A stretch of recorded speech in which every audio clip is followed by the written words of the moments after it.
Welcome to the Nomad Network, your first stop for complete and comprehensive Chicago Bears football coverage. Dive deep into analyses, updates, and all things Bears. Subscribe to our YouTube channel today and never miss a beat. Thank you in advance for your support. We promise to bring you the best because together we're unstoppable. Go Bears!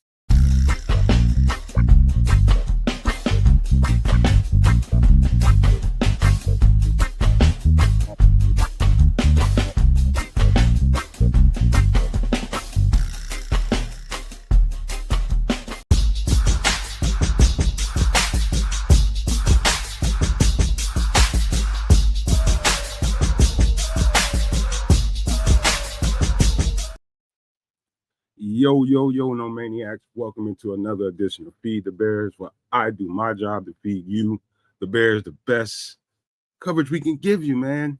I wonder, is everybody coming down off that sugar high from yesterday, man? Because it was a nice one. When I say a nice one, it was a nice rush of adrenaline, emotions, everything all put together. It was, I woke up with it still kind of rolling this morning, man. And man, it just felt different. Something about the whole thing felt different. Of course, the guy you see on the screen got a lot to talk about, man. Still haven't, I don't think the all 22 has come out yet. If it has, I need to double check, but I haven't seen it. But so what I did was I went over as many highlights as I can find, kind of rewound them over and over again, just to, and particularly for the trenches on both sides of the ball. And I came away really, really impressed with some guys we're going to talk about here today, man. But hey, man, welcome everybody in. It's only a handful in here so far. Let me shout everybody out. Crimson, of course, number one in the chat today as usual. Jacob on the Don, number two. Man, hey, appreciate you guys being here. Let me see what Jake Capone's talking about. He says, LB3 making plays and getting key blocks. Talking about Luther Burden. Okay. Ian Wheeler, 2 touchdowns and had to make the roster after that. He has to make the roster after that. And Booker putting in that BTA. Shout out, man. I'm telling you, man, there was some good stuff to look at last night, man. I'm telling you right now, it's hard to watch the game and get what you're looking for in real time. Yesterday was particularly kind of specific that I was able to watch some stuff because we had Trips doing the play-by-play. So shout out to Trips, man, on Sports Chicago style, man. He decided he wanted to do the play-by-play, and he did real well with that, man. So I appreciated him for that. But what it allowed me to do was kind of get a little bit more focused on what was actually going on in the game instead of doing the play-by-play. That was different for me. And so I'm telling you, the trench play. It was the trench play, you guys, that was all the difference in the world on both sides of the ball. Those guys was getting on it, man. They were physical, and they were imposing to the Buffalo Bills on both sides of that ball, man. I'm telling you, some guys in particular that I want to point out. I'm actually a little too excited right about now because I don't even know where to start. But let me start somewhere. Let me change screens real quick. And I'm gonna run to Twitter in a little bit just to see if any news has come out. And shout out to Terrell Smith, man. Hopefully it wasn't that bad. One thing I did notice, I probably watched that play probably about a good 7 or 8 times, and I'm not sure exactly what I seen blow, but something did blow. Something gave up. I said it on the show last night. He blew a tire, but I wasn't sure if it was in his lower leg or in the beneath that. And so the more and more I looked at it, I'm not sure that it wasn't an Achilles, man, because when it gave, he completely got off to that foot, man. He just got off, just put all weight off of it. And I can't say with any certainty, man, but it almost looked like an Achilles, man. And I think that's the worst thing in the world for him, man. So shout out to Terrell Smith. Whichever way it went, it did not look good. But Ben Johnson went to the podium and said as much himself. You know, some of these other guys like Austin Booker who went out. Who else was it? Was it Austin Booker? Might have been one other person that went out. I can't remember exactly who. Y'all can help me out if you want to. But hopefully it ain't that bad for them. Maybe especially Austin Booker really, really stood out yesterday when he played. But let me see. Who's in the chat here? Let me see. Yeah. Crimson says, I wanted to see timing, effort, and discipline. No penalties. I got 2 out of 3. I felt like I seen all of it. I felt like I seen all of it. They were what surprised me, and let's just start with the obvious, man. Let me pull this up. Let's just start with the obvious. This is what people are gonna want to talk about. So let's just get this on up here. And it's your boy number 18, man. Number 18. What surprised me about Caleb Williams' play yesterday, I can't kid you guys. From all the things that I had, okay, it was Deion Hankins and JP Richardson too that got hurt. Thank you for that, Jacob Holm. But what surprised me yesterday about everything was, I ain't gonna lie, I have to be like a million Bears fans out there that was listening to practices, listening to what people were saying, the reporters were saying about, how the offense looked, how Caleb Williams looked in practice. And most people, now I'm not going to say all people, but most people, like including myself, probably felt like, okay, how bad is it going to be when they get out here? How much is Caleb going to struggle? You heard all this stuff about the pre-snap stuff, the procedural stuff, just getting in and out of the huddle, getting to the line of scrimmage and, not jumping off sides and all that kind of stuff. I expected to see a much, much more rockier offense and a much more rockier Caleb Williams. That's not at all what I saw. Something about Caleb Williams was different yesterday. Ben Johnson said that, he was just locked in. And, I always look at eyes, man, and body language when it comes to seeing where somebody is, man. They say the eyes are the seat of the soul. I believe that to be true myself. And I was looking for any sideline shot, any warm-up shot of how Caleb Williams was looking. And I cannot describe what I saw. He looked different. There was something about him going on yesterday. And I'm telling you, whatever it was that was different about him definitely transferred to the field and on play. I can't remember exactly which tight end it was, but one of them in particular, Caleb Williams goes to the line of scrimmage. And they're in a certain call. And he knew right away. He looked over at, I can't remember whether it was Colston or Cole, one of those tight ends, and he canned the play. So he put two fists on the sides of his helmet, and he called out of that play. And he took a seam shot to him. That right there within itself is a story that, most young quarterbacks, depending on where they are as far as, remembering whatever, how to read defenses. Most young quarterbacks aren't really able to dissect what's going on in front of them real early in their career. Sometimes it takes several years for guys to do that. Caleb Williams, even just if it's just for this one instance that I saw, the fact that he was quickly able to get out of that huddle, get to the line of scrimmage and diagnose what he was seeing, get to the right hot read and fire that ball in there. It's a small thing, but huge in the growth of this quarterback. That was great.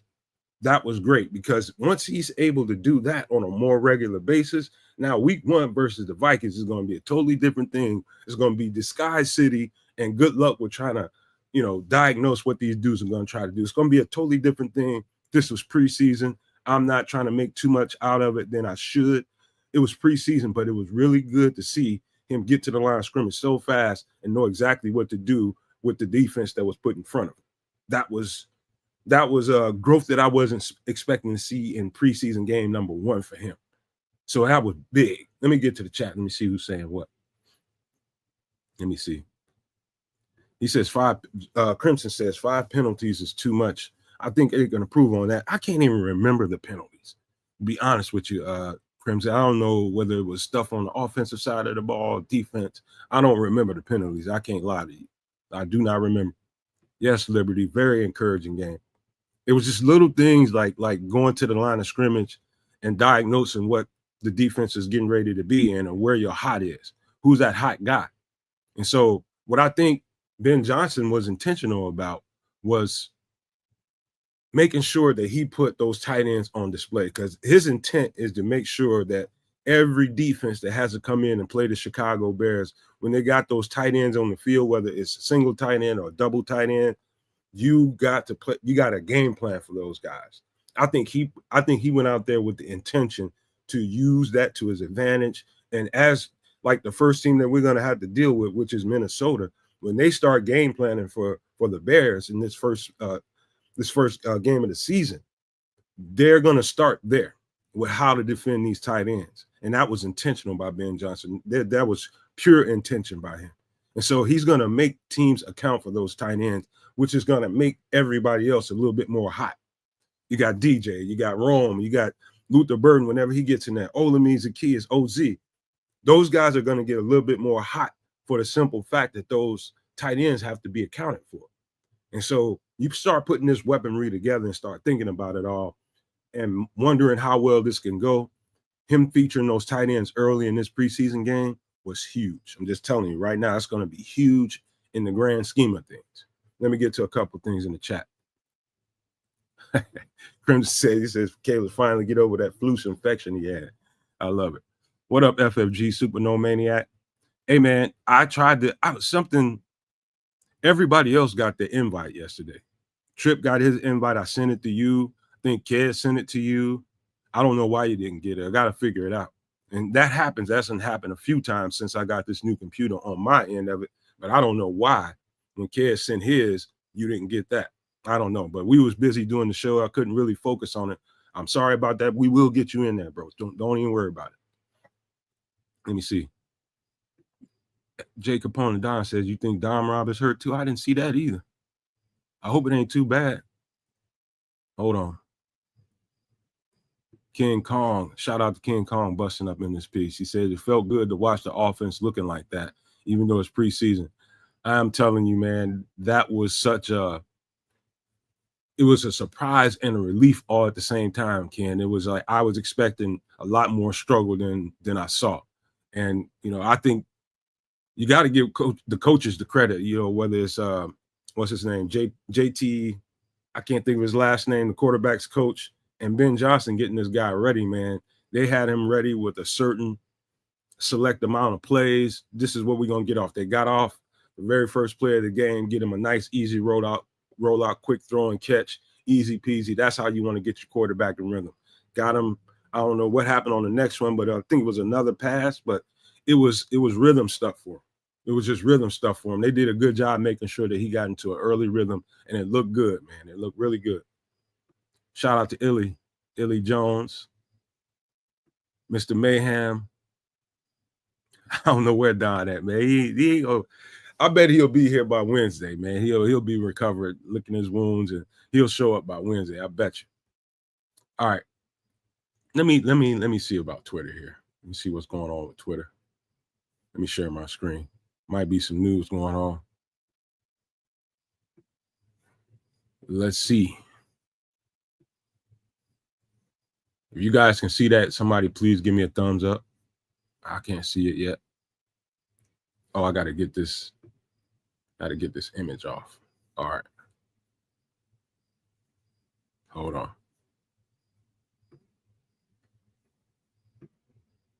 There we go. All right. Let me jump in there and see if any news is broken about anything. Oh, this is that play I was talking about. He saw the hot read. The sky's covered too. Let's look at that.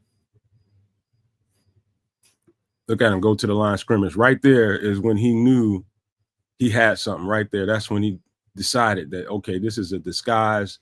Feels like a cover two. Let's see what we got to get. And who's the hot guy? And that is the tight end.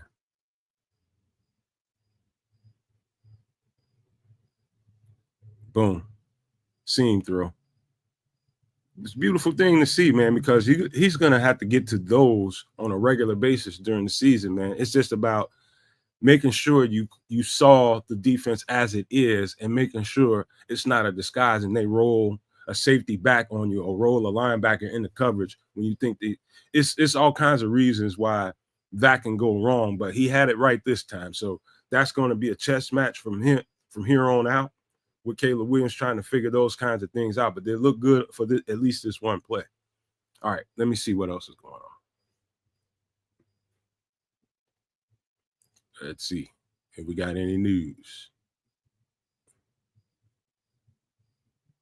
Let me see. Look at Luther Burden with that crack block. That was nice. He did that all night. Nice little crack block there.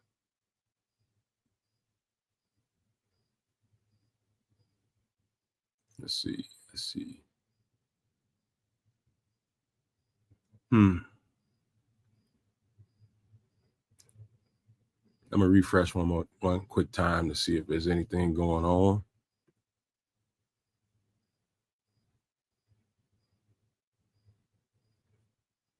Showing me all the stuff that I don't want to see.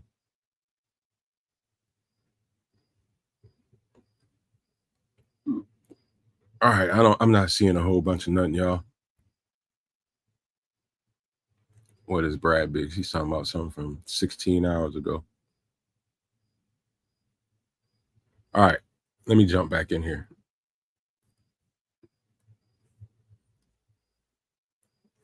Remove that from the screen. All right, let's talk about some of these other guys that I thought stood out. We'll go in. Let me see. First of all, Book. I can't remember exactly when he got hurt. I think it was on a special teams play on a return, or on a return or something. I think somebody just. I didn't see a lot in what limited highlights that I got to see. I didn't see a lot, so it's hard to know. All I know it was a leg, and I think somebody just kind of fell on him and kind of folded it in a little bit. From what I can see, I'm not expecting that injury to be really, really significant. I'm not saying he's not hurt, he's not going to be out for a minute, but I didn't think from just looking at it on the surface that it looked really significant to me. So I'm looking forward to this guy. I'm telling you, man, one of the most exciting things about this preseason so far is to see him emerge. Austin Booker, to me, appears that he was emerging. So long as he was in the game, he was making an impact on the quarterback. When he asked to rush the quarterback, he was making an impact. He held it down pretty good in the run game. You saw him set good edges. I'm telling you, this guy is poised to have a really serious breakout season this year, man. And I think his efforts right now during the preseason, let's just say, Dennis Allen might have whatever his pitch count, whatever he had in mind for the pitch count for Austin Booker, however many plays that he had in his mind that he wanted to play Austin Booker. Let's just say he was on the lower end of the spectrum with whatever the pitch count he might have had in mind was.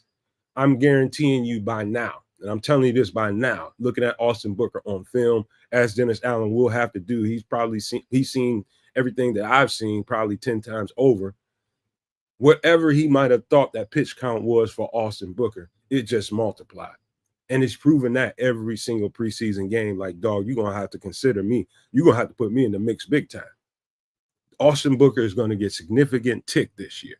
When I say significant tick, he's going to be out there often enough to damn near be a starter. I'm telling you, they're going to find a way to get him on the field. That motor is so relentless. And that's what keeps shining over everything. It's just a motor. When you got a motor like that, you don't have to be the most skilled, toolsy pass rusher in the world. When you got a motor like that, that effort makes up for a lot of shortcomings. And that is showing, that dude is showing out, man. I just say, I can't remember when he went out the game, but if I was to, let's say he finished the game and continued to play for the rest of the game, he'd have been the MVP again. I'm telling you, man, he flashed on film again. Just telling you, Austin Booker. Let me look in the chat. Let me see. Illy Jones says, I love the two tight end look with both of them being weapons. Right now, I'm buying what Ben Johnson is selling. I'm telling you, he went out there to establish that right away to make sure that you're going to have to account for these tight ends all season. So get ready for that. Get ready for it. Yeah, I do have access to all 22. Is it out yet? I haven't looked today, but it should drop sometime around now, maybe a little bit later in the afternoon. I'm not sure. Crimson says Booker was always supposed to be a project. I think he's gonna get better from here. Oh yeah, man. I think the sky's the limit for him. The sky is the limit. We might be looking at in another year or so, man. We might be looking at a serious stud on this team. I'm talking about if he gets minutes, the more and more you put that guy in the game, the more and more he's going to have an impact, and the more and more reason you're going to have to, at times maybe kick Dayo Odingbo on the inside. I'm not saying Dayo's gonna have a year too, man. He looked good out there. Talking about his basically his conditioning, man. He looked better than I saw him when he was at Indy, man. It looked like he dropped a couple of pounds. He looked sleek, a little more sleek. He's still a big dude, but Dayo looked really, really good, man. Looked really good. Yeah, he was on that billing sack. But yeah, Austin Booker, I'm telling you guys right now, God willing, hopefully he's not too badly hurt. I think this dude is going to have a booming ass year. It's got everything I see on tape just points up to me. All of it. Every last single bit of it just points up. But let me get to another somebody that stood out. You know what? Let me talk about, and I did not make an image for him, and my fault. I didn't have enough time to. But what did you guys think about Braxton Jones, man? I think Braxton Jones, I think probably outside of how well Caleb played, the second thing that stood out to me was how clean those pockets were. Those are some really, really clean pockets that he was able to throw from, partly due to Braxton Jones on the left side. To me, in my opinion, I think he solidified, what I've been thinking the whole time is, okay, if Ozzie ain't quite ready to really function at the left tackle, which you don't really, starting left tackle as a rookie, that's hard to do. Braxton Jones just was kind of thrown into the fire. And so it didn't surprise me that, he ended up being our starter year one because that's what they drafted him to be. They drafted Ozzie to compete with Braxton. It doesn't surprise me that Braxton is outpacing him and it's looking like he's going to probably end up being the starter. I think in the next few days, by the time we see Ben Johnson at the podium, they've been able to watch this tape just like I've been able to watch a little bit of highlights. And I think they're going to come to the conclusion that Braxton's going to be your starter day one. And then they're going to say, we'll keep everything kind of open as the season goes on. We might make a change. They'll probably say all that shit.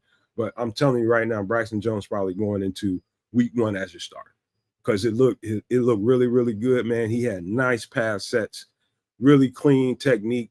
Everything looked really good, man. Looked really good. And Ben Johnson was saying he was looking for somebody to step up and take the job.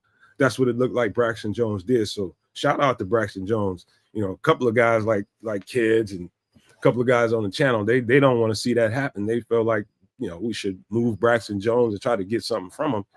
I believe that's crazy as hell. I think you weaken your team if you do that. Big time. Big time. Without Braxton Jones, we might struggle, quite frankly. Just don't have enough experience over there. Just don't. He's the best thing. I think he's the best guy for the job as of right now. Let me look at the chat real quick, see who's saying what.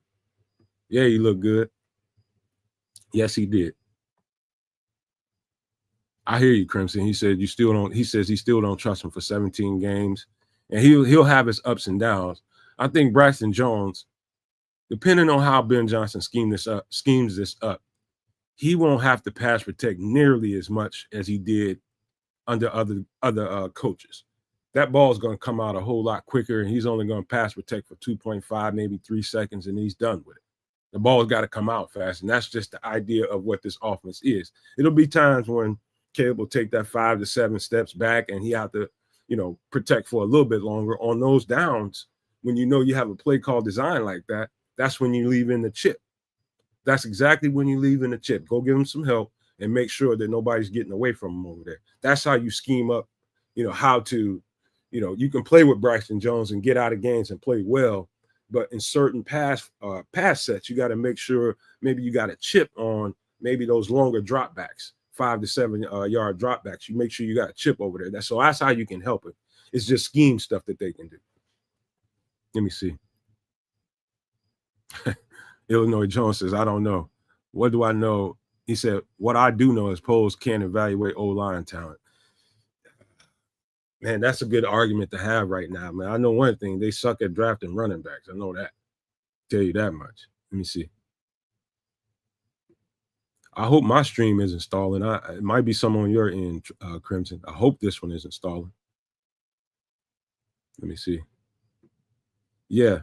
I hear what you're saying. Just block 2.5 seconds to 3 seconds. You don't believe Braxton can do it. I think that's probably 2.5 to 3 seconds is probably where you want to make sure If Caleb's got a timer going off in his head, 1001, 1002, 1003. By the time you get to 1003, get that ball the hell out your hand, knowing that you got Braxton Jones over there. It's because especially when he's dealing with powerful edge rushers, got to get that ball going. This is something that Ben Johnson has got to preach to Caleb Williams. That ball's got to be gone by this moment. You know what I'm saying? You got to preach that to him. You got to. And if he does that, Braxton Jones will be fine this year. Anything beyond like Crimson is saying here, 2.53 seconds, that's problems. That's problems. I saw some, you know what, Liberties, I saw Zach Pickens. Actually, me, Trip, and kids had a little go around about that last night because you see stuff on the surface like during the game and you just think you saw something and you really didn't. It's kind of confusing until you watch the all 22 and see what his assignment was from play in to play out.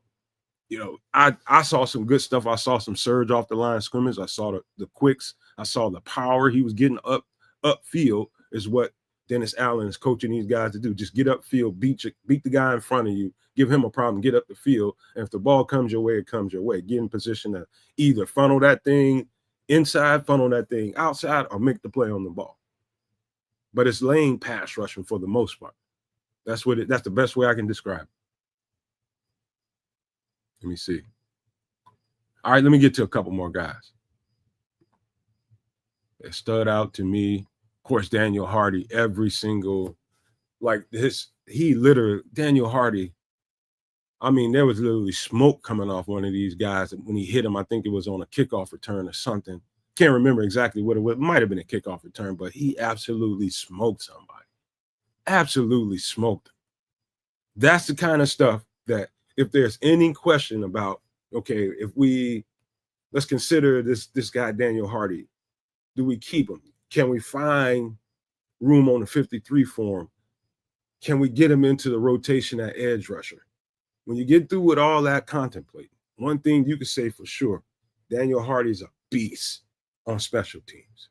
And so for no other reason other than that, and he still has another game to kind of put some more stuff on the tape to make the case to be on that 53. For no other reason, Daniel Hardy better make this team to play special teams. Man, he is a beast out there. He's in I don't know that there's a guy on the team that I saw that looks to be in better physical condition than Daniel Hardy. I saw Carl Jones look really, really good, but this guy is ready to play some football. This guy's looking for opportunity, and I cannot wait. Like if Daniel Hardy doesn't make this roster, and I'm knocking on wood again, I'm going to be a sick puppy, man. I'm going to be extremely sick puppy. This guy's got so much upside to me. It's incredible. I just think this guy just needs an opportunity to get on the field. I love seeing him out there with the ones or the twos at least, man. He was out there with the twos for the most part, but this guy should be getting more playing time, man. One of these days, Dennis Allen's just going to thumb his nose at, okay, he's a UDFA. We got him off the practice squad. It's hard to keep this guy off the field with that engine, that motor, that intensity that he plays with, that physicality. I love this kid, man. And I saw some good stuff on film again. I can't wait to watch the all 22 to see what else that I missed. But some good stuff on film for Daniel Hardy. Big time good stuff. Can't wait to see what happens next. Let me look in the chat. Shout out to Cornelius Squall, just busted up in here. All right, let me see who else. Britton Brown looked good, and now I don't want to go overboard. I just want to give him his flowers. I still think there's a better chance than not that he's not making this team. You know, they brought him in here to be a camp body. I think he made the most of his opportunities and ran the ball hard. He had quick feet, good vision. There was a play when Caleb was I can't remember whether it was okay. I think it was a play action where he was supposed to do the fake handoff and then kind of wheel over to the left, and it was so off. It was an incomplete pass, but it was all Britton Brown's fault because he just hasn't been here long enough, man. He's barely, I don't know how many plays he's remembered by this point, but it can't be too very many.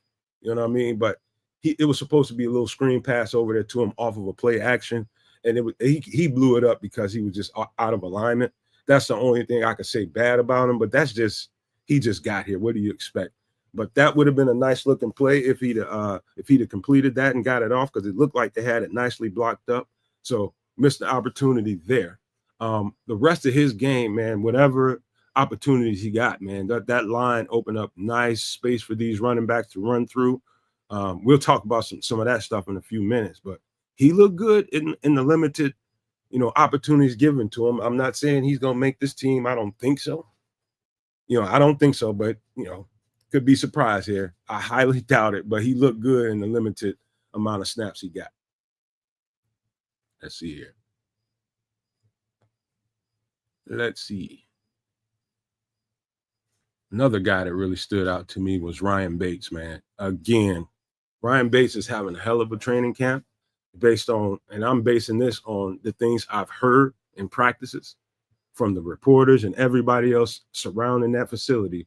Ryan Bates is having a hell of a training camp, and telling you he's having a hell of a preseason. I'm looking out there at that line. I'm watching the trenches at the very beginnings of the game, and I'm telling you, he was the stability out there for those clean pockets. Caleb did not see pressure in his face when he was out there. He did not see any pressure in his face. So you give credit to Ryan Bates for that. You also give credit to Luke Newman, who we'll talk about in just a second. But I'm telling you guys right now, I've been saying it over and over again. I put out a couple, 2 or 3 shorts talking about it, and I'm going to keep saying it. Ryan Bates might be the crown jewel of the depth in our offensive line room. His insurance policy, that is him, is going to pay dividends the entire season.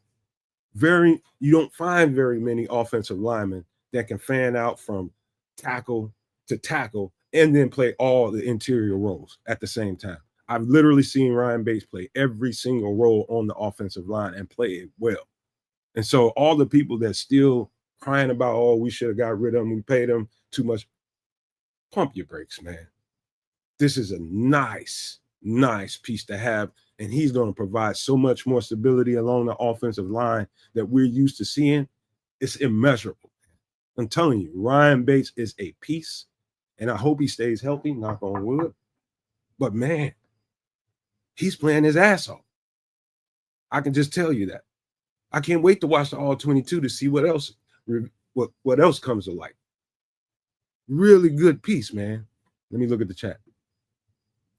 Shout out to Dodgy, man. What's going on?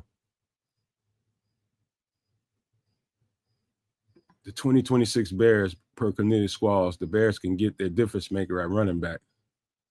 Man, I wish they'd have did it this year so bad. Wish they'd have did it this year. Let me see. I love the depth too, man. I'm telling you, Ryan Bates is the key piece to that. The key piece. Luke Newman, we're going to talk about him in just a second. Matter of fact, let's talk about it now.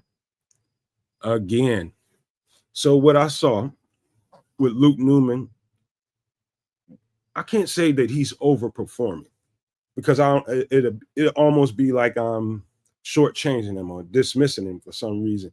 Everything I saw on tape with Luke Newman at Michigan State, how sturdy he was, how consistent he was at setting and moving the pile in the run game. Everything, staying connected to the guys next to him, whether it's the tackle, whether it's the center, all those things that you pay attention to with guards and how well they played.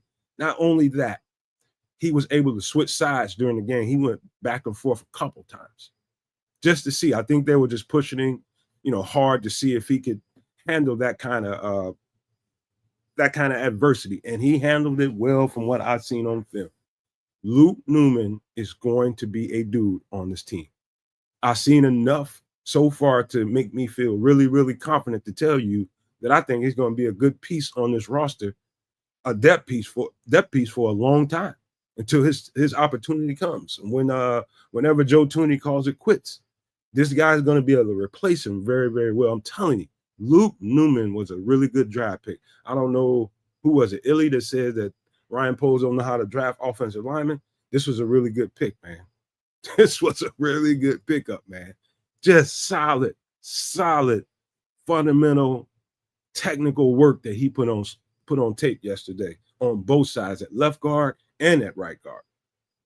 So the line, quiet as kept, is starting to really, really come together, and the depth is starting to really, really crystallize. When you got two guys that can swing left or right as depth pieces, you're in the green. I would just say that, for lack of a better way of putting it. You're definitely in the green. You got Luke Newman and you got Ryan Bates. You got Joe Tooney. You got another guy that I didn't make a graphic for, but Jordan McFadden looked good out there too. Can't wait to watch his all 22. You got Joe Tooney, you got Jonah Jackson, and then you got these two guys to back them up, and maybe possibly even keeping Jordan McFadden for a practice squad role. Maybe, I don't know. I imagine they're going to keep 8 or 9 linemen on the 53-man roster. 8 or 9 of those guys. And so, however that shakes out, I do think we're in really, really good shape, you guys. This guy, Luke Newman, is part of that reason. He is so solid looking. I just couldn't find reasons to, okay, I saw this, he got that wrong. He plays really, really clean football. Luke Newman is going to be a piece. Telling you guys now, he's going to be a piece. Let me look in the chat. Bill Murray, I think he's hurt, Squalls. I think he's hurt. Let me see. Hey, I'm here. I'm checking for that news, Andre Bryan, about Brian Robinson. We'll see, man. I think they're gonna make some decisions probably this week. Within that, I think might be a couple of cuts here or there between now and the preseason game. I don't know, but they may have to make some acquisitions here. So you're gonna see some news. Brian Robinson, I think they'd be foolish to let him go right now in this Super Bowl window that they have right now. I don't see why you would do that. Yeah, I'm gonna get to Amegadji in just a minute. Crimson says he's hoping that they develop Luke Newman at center and Kiran at left guard. There's some things to be discussed there, man. Center, I don't think they have to push that envelope right now, because also Ricky Stromberg looked good yesterday. The little bit that I can see, he looked pretty good. So I don't know that they have to push the envelope on Luke Newman. Maybe someday in the near future, but right now, I don't see that they have a need to. He's doing so well swinging at both guard positions. No, I don't think you need to lay that on him right now, to be honest with you. Let me see. Let me see here. Kiran, shout out to the king, man. Let me get to Kiran Amegadji right now, because quiet as kept.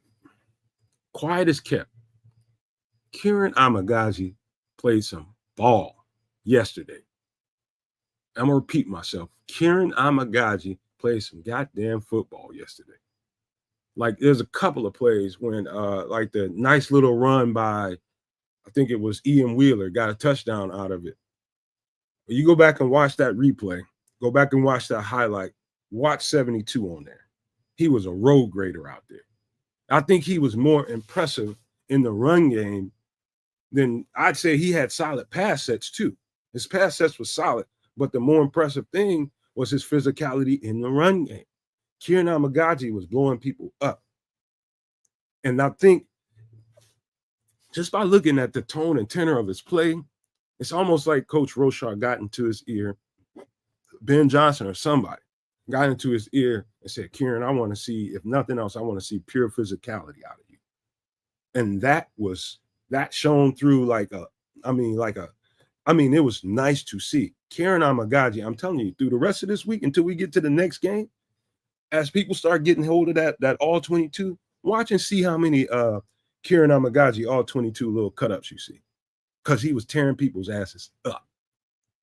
He was on something yesterday. And given his opportunity, he tried to make a statement for himself yesterday. I'm telling you, it was impressive. Very impressive. Let me look in the chat. Let me see here. Cornelius Squall says that's exactly what he saw. He was tearing people's ass up. I'm telling you, Kiran Amegadji, I might have to break it down myself and put a few cut-ups out there. But I'm telling you, I cannot wait to get my hands on his all 22. Look, he does have all the tools. So this is, I'm gonna tell you guys something. This might sound like the hot take of all hot takes that I've said in a long time. I'm telling you guys right now, minus Kiran Amegadji having whatever happened to his leg, causing him to miss a week of practice, when Ben Johnson said that he was making some really good strides and surges in that competition for that left tackle job, minus Kiran Amegadji having that leg injury that kept him out a week, I don't know that we're having the same conversation about who's winning that left tackle battle. Because what I was hearing sounded really, really good with Kiran Amegadji when they were all three rotating there. And what I saw in the games looked pretty decent. But this game stood out in particular. And so we still have a week to go. We got a few days before the next game here on Friday. Will he get some I like to see how they rotate him. Will he start getting some? I think they're going to settle in with Braxton at the left tackle as the starter. But to see who gets in rotation as the number 2 after that. If you start hearing Kiran Amegadji is getting number 2 reps instead of Theo Benedict or instead of Ozzie Trapillo or somebody, then what I'm saying to you will probably start making more sense. I'm telling you, his all 22 tape is going to be explosive. I was able to see just enough to be able to tell you that he looked very, very good out there. I'm not trying to layer it on for Kiran Amegadji because I like him. I'm just telling you the tape is going to look really good. He looked like a boss out there. Just saying. Illy says he plays against practice. Man, listen, a rep is a rep is a rep, Illy. He looked good out there. He looked really good. Let me see. Michael White says, hey, Nomad, about Caleb, I'm impressed. Hitting his check downs often. It brings back comparison and thoughts between Grossman and Orton. I'll continue this later. You know what, Michael? I think the emphasis Ben Johnson, and I keep hearing this day in and day out about Caleb Williams and Ben Johnson's communications between each other. Let me get Karen off the screen. The thing I keep hearing about that, Michael, is Ben Johnson and won't take no for an answer when it comes to Caleb Williams taking those checkdowns. He will get on his ass. I keep hearing that day, and he's gotten Caleb so upset with him because he gets on his ass for holding the ball too long, trying to take deep shots. Take the goddamn check down. Over and over, I hear that coming out of practice. Ben is yelling at the top of his lungs, getting in his face, take the fucking check down. And that's what Caleb asked for. And so I think he's going to prioritize making sure he's taking the check down Charlie stuff. I don't think if Caleb Williams starts to hold that ball a little too long and start to get a little greedy, deep ball greedy, and trying to take those deep shots too many times, I don't think it's beyond Ben Johnson to pull his ass and make him sit for a little bit until he gets it in his head that you're going to take these check down. Caleb does that, he's going to rack up so much passing yardage, so much run and catch yardage. The yak stuff is going to be out of control. All he has to do, like those little shots like that to Olamide's kids, he take them to the house. He's going to see that all year long. The drag routes, the underneath stuff, just got to be willing to take them. And he looked accurate throwing them too. And so I think pretty much this thing is custom built for him to have success.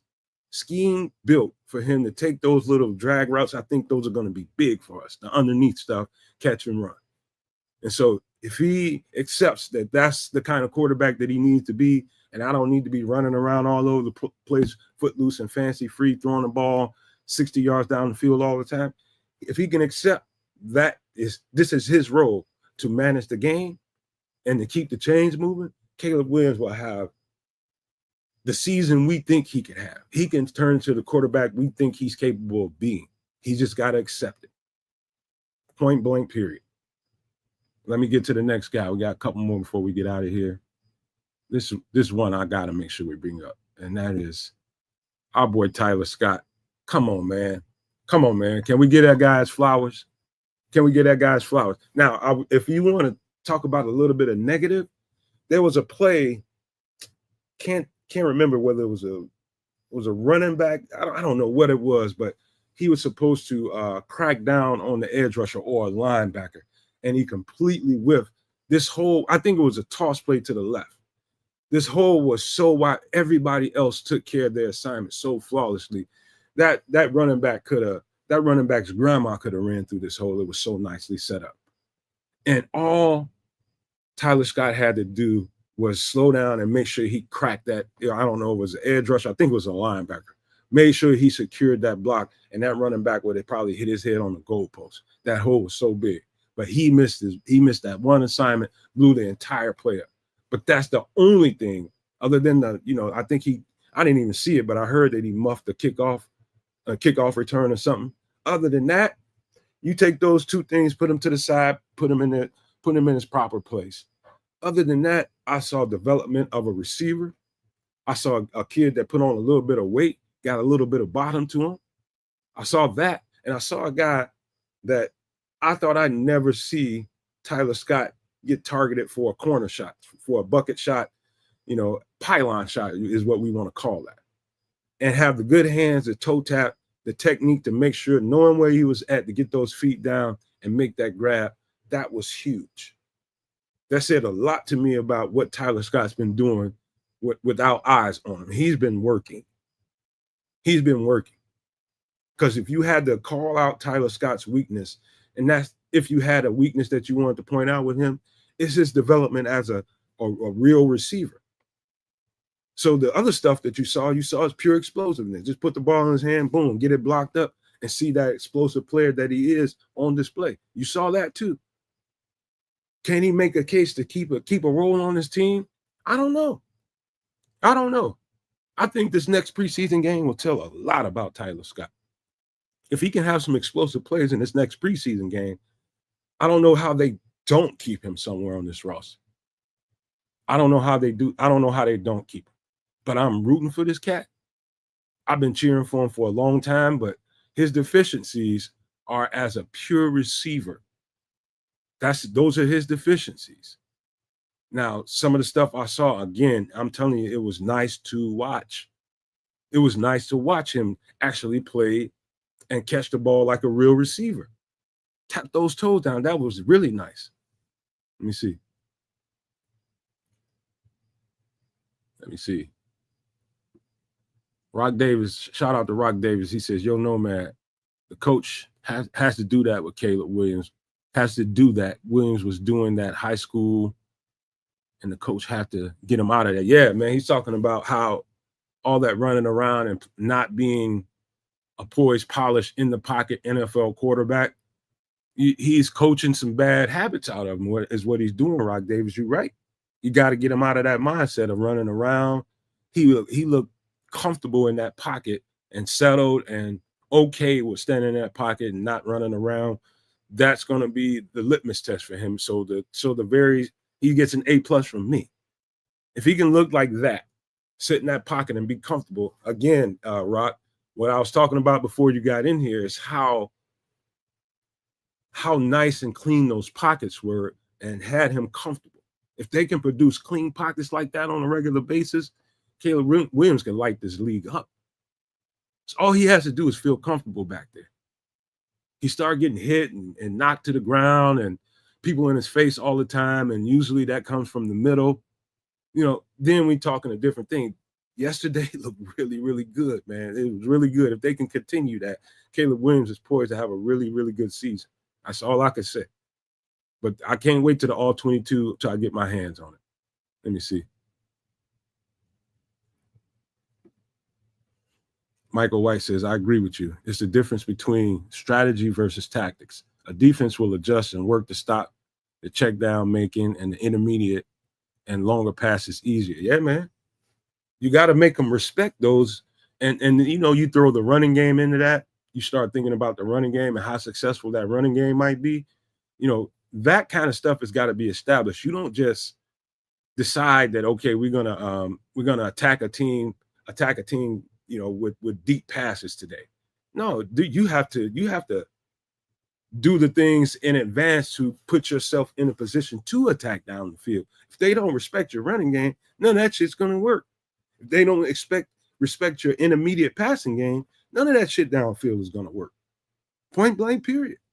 Until you make them honor those tight ends.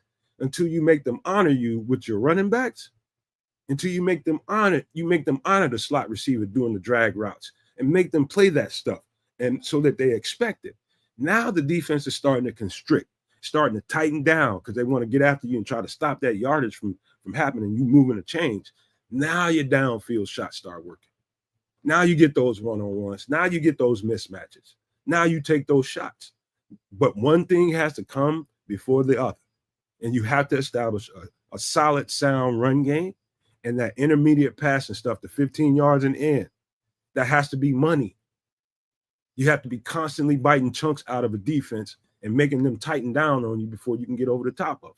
That's just football. Until you do that, you ain't getting no deep shots in the first place. You ain't. But that's what I seen was encouraging you guys. Let me get to the chat one more time before I get up out of here. It was just really, really encouraging stuff, man. Don in here talking cash shit. But yeah, that's what I got for today, man. Again, man, the sugar high is kind of worn off, but I'm still very, very impressed with what I've seen with Caleb Williams, this offensive line play, the particular guys in the trenches, Kiran Amegadji, Luke Newman, Ryan Bates, Javon Dexter flashed over there. So did Andrew Billings, man. So many players to talk about. Book, all these different guys, man. I just want to see going into the Kansas City game this Friday, which we'll do live. We're going to probably see mostly backups. Can those guys, those second and third tier guys, solidify their roles on this team? There's a couple of guys I'll be paying really, really close attention to. Tyler Scott being one of them. Tyler Scott definitely being one of them. But let's see going into Friday, and let's see what these Bears do. I got a feeling it's going to be some transactions that happen in the next, probably by the time I get off this show, about an hour from now, they'll probably make some moves, especially if Terrell Smith is seriously injured. Who knows what's going on with Book? Hopefully that ain't that bad. And J.P. Richardson, hopefully that ain't that bad. And Deion Hankins, he could not put weight on his foot. And so if it's as bad as it looked, him going off the field yesterday, we might have to make another move at running back. And so be looking at your social media, keep your eye on the news. The Bears might make some stuff happen within something might shake here soon, real soon. But that's all I got for you guys today, man. This was fun. I felt good coming into this podcast because of these reasons, man. Offense looked good, man. Ben Johnson is starting to look like, the coach that we paid for. Caleb Williams is starting to, his play is starting to match the talent level that he has, man. And so that was definitely the highlight feature, man. That it was good to see this guy come out there and play some clean football, mistake-free football, and give people a reason to say this is why this guy was drafted number one. So you saw it all on display yesterday. So again, man, shout out to everybody for coming. I got to get ready to get out of here. But before I do that, let me leave you guys with these famous words. If you can think it and you can see it, there's no reason in the world why you cannot absolutely manifest it. Do not, and I repeat, do not be a prisoner of your own mind. But with that being said, I am